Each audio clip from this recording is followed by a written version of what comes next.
মুসলমান ভাইরা আমার, আল্লাহর পয়গম্বর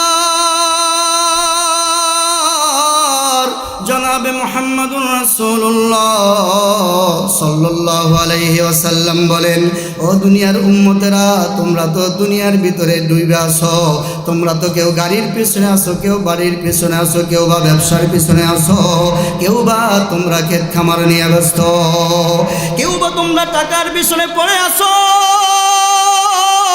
কেউ বা সম্মানের পিছনে, কেউ বা ক্ষমতার পিছনে পড়ে আসো। কিন্তু তোমরা শোনো, দুনিয়ার পদ পজিশন ক্ষমতা তোমাদেরকে দুনিয়ার জীবনে কিছুটা উন্নতি দিতে পারবে, কিন্তু আখিরাতের জীবনে তোমাদের কোনো উপকারে আসবে না। আল্লাহ পাক রব্বুল আলামিন বলেন, ও দুনিয়ার মানুষরা, তোমাদের কি হলো? আমাদের সামনে যখন মাইয়াত রাখা হয়, ভাইয়েরা আমার খেয়াল করেন, মাইয়াত রাখিয়া জানাজার পূর্বে আমাদের সামনে ইমাম সাহেব অথবা কোনো মাওলানা সাহেব বক্তব্য দেওয়ার সময় বলে, হে আমার ভাইয়েরা শোনো, অমুক সমীর উদ্দিন কসির উদ্দিন আমাদের সাথেই তো ছিল, এই মানুষটার সাথে গতকালকে আমি চা খেলাম, কিন্তু আজকে লাশ হয়ে গেল। এই মানুষটা কিন্তু আজকে লাশ, এই মানুষের ভিতরে কিন্তু আর জীবন নাই। এখন এদের মতো আমাদেরকেও কিন্তু দুনিয়া ছেড়ে চলে যেতে হবে, কি হবে না? তখন যেই মানুষটা নামাজ পড়ে সেই মানুষও জবাব দেয় যে এরকমভাবে দুনিয়ার থেকে চলে গেল, আমাকেও দুনিয়ার থেকে যেতে হবে, সন্দেহ নাই। যে নামাজ পড়ে না সেও জবাব দেয়, আমাকে এরকমভাবে দুনিয়ার থেকে চলে যেতে হবে, এর ভিতরে কোনো সন্দেহ নাই। তখন কিন্তু সবাই হাত তুলে বলে, সে যেরকমভাবে দুনিয়ার থেকে গেছে আমরাও দুনিয়ার থেকে যাব, আমাদের দুনিয়ার ভিতরে থাকার আর কোনো অপশন নাই। বলে কি বলে না? একটু আওয়াজ করে বলেন, বলে কি বলে না? জানাজার সামনে দাঁড়ায়া যখন বলে, সে যেরকমভাবে দুনিয়ার থেকে চলে গেল, আমাদেরকেও সেরকমভাবে দুনিয়ার থেকে চলে যেতে হবে, এর ভিতরে কোনো সন্দেহ নাই। আল্লাহ পাক রব্বুল আলামিন বলেন, দুনিয়ার মানুষেরা শোনো, সবাই এক বাক্যে ওয়াজ মাহফিলে গিয়া বক্তা যখন বলল তোমরা দুনিয়াতে থাকবা, বলে না না, দুনিয়াতে একদিন আসছে, একদিন দুনিয়ার থেকে চলে যাব, কেউ থাকবো না। আল্লাহ পাক বলেন, যখন জানাজার সামনে জিজ্ঞাসা করে তখনও তোমরা বলো যে আমরা দুনিয়ার থেকে যাব, কেউ থাকবো না। যেরকমভাবে দাদা দুনিয়ার থেকে গেল, যেরকমভাবে মা দুনিয়া ছেড়ে চলে গেল, সেরকমভাবে আমিও একদিন দুনিয়ার থেকে চলে যাব। ও মুসলমান, আল্লাহ পাক রব্বুল আলামিন বলেন, দুনিয়ার মানুষ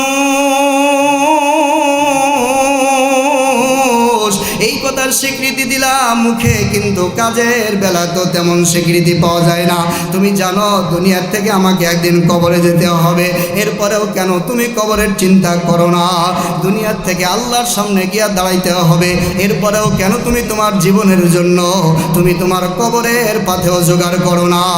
মুসলমান ভাইরারে আমার, সময় আমার সংক্ষিপ্ত হওয়ার কারণে বিক্ষিপ্তভাবে কথাগুলি বলে যায়। আল্লাহর পয়গম্বর বলেন, শোনো, দুনিয়ার থেকে কি নিয়ে তোমরা রওনা দিবে? ওয়া খায়রুজ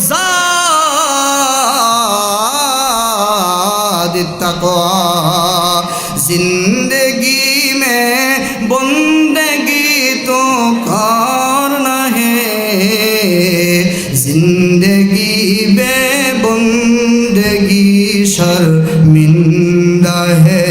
জোরে কোন মারহাবা। আল্লাহর নবী বলেন, কি নিয়ে তোমরা আখিরাতের ভিতরে রওনা দিবা? শোনো, আল্লাহর নবী বলেন, তোমরা আখিরাতে কিভাবে রওনা দিবা? এক নম্বরে আল্লাহর পয়গম্বর বলেন, আখিরাতের সম্বল যদি তুমি দুনিয়ার থেকে গোছাইতে চাও, তাহলে এক নম্বর তোমার যে জিনিসটা দরকার সেই জিনিসটার নাম হলো তোমার ইবাদতের পাত্রটা আগে ঠিক করতে হবে।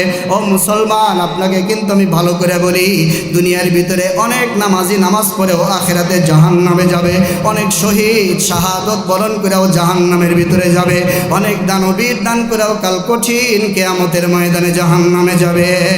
আল্লাহ পয়গম্বর বলেন, তাহলে তোমাদের কোন জিনিসের দরকার? তাহলে জানা গেল, দান করার আগে আমার আমলনামার ভিতরে কোনো ছিদ্র থাকলে সেটা ফুটা থাকলে বন্ধ করা দরকার। আমার নামাজ পড়ার আগে যেই নামাজটা আমলনামার ভিতরে গিয়া জড়ো হবে, ওই আমলনামার ভিতরে যদি কোনো ছিদ্র থাকে তাহলে সেটা বন্ধ করা দরকার।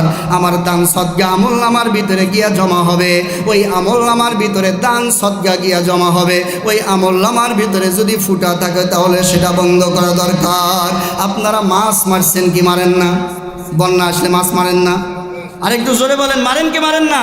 মাছ মারে কার মধ্যে থন? খালের মধ্যে। কিসের মধ্যে?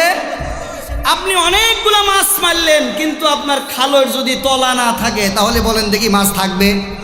আরেকটু জোরে বলেন, আর একটু জোরে বলেন। থাকবে না। এজন্য সর্বপ্রথম আপনাকে খালের তলা ঠিক করতে হবে। আল্লাহর নবীর যে হাদিস আমি তেলাওয়াত করেছি, সময় নাই, আল্লাহর নবী বলেন, ও নামাজি, তুমি নামাজ পড়লেও তোমার আমলনামার খালের তলা যদি ঠিক না থাকে তাহলে তোমার নামাজ আমলনামার ভিতরে থাকবে না, তোমার দান সদকা থাকবে না, হজ আমল ইবাদতগুলি থাকবে না। আল্লাহর নবী এই হাদিসের ভিতরে যেই জিনিসটা দিয়েছেন, যেই ফর্মুলা দিয়েছেন, সেই ফর্মুলা হলো আমল করার আগে তোমার আমলনামা নামক খালইটা ঠিক করো। জোরে কোন কথা ঠিক না ঠিক? আল্লাহর নবী বলেন আমলনামার ভিতরে 1 নম্বরের বড় ফুটার নাম হলো অহংকার। আমলনামার ভিতরে 1 নম্বর বড় ফুটার নাম কি? দ্বিতীয় নাম্বারটার নাম হলো হিংসা। দ্বিতীয় নাম্বারটার নাম কি? তাহলে আপনার আমলনামার মধ্যে, আপনার অন্তরের মধ্যে যদি অহংকার থাকে তাহলে আপনার আমলনামা নামক খালয়ের আপনার তলিটা ফুটা হয়ে গেছে, আমল থাকবে না।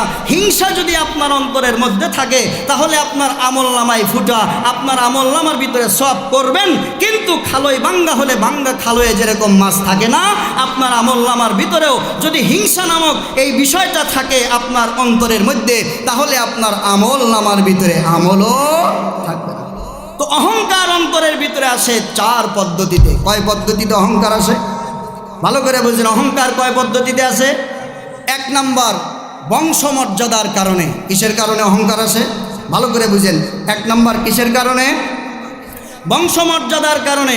এই কথাটা বলে আমি শেষ করে দেব। দ্বিতীয় নম্বর, আপনার অন্তরের মধ্যে অহংকার যে 2 নম্বর কারণে আসে সেটা হলো জ্ঞান, এলেম।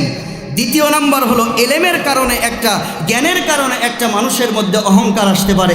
3 নাম্বার ক্ষমতার কারণে মানুষের মধ্যে অহংকার আসতে পারে। 3 নাম্বার কিসের কারণে অহংকার আসতে পারে? ক্ষমতার কারণে। আর 4র্থ নাম্বার হলো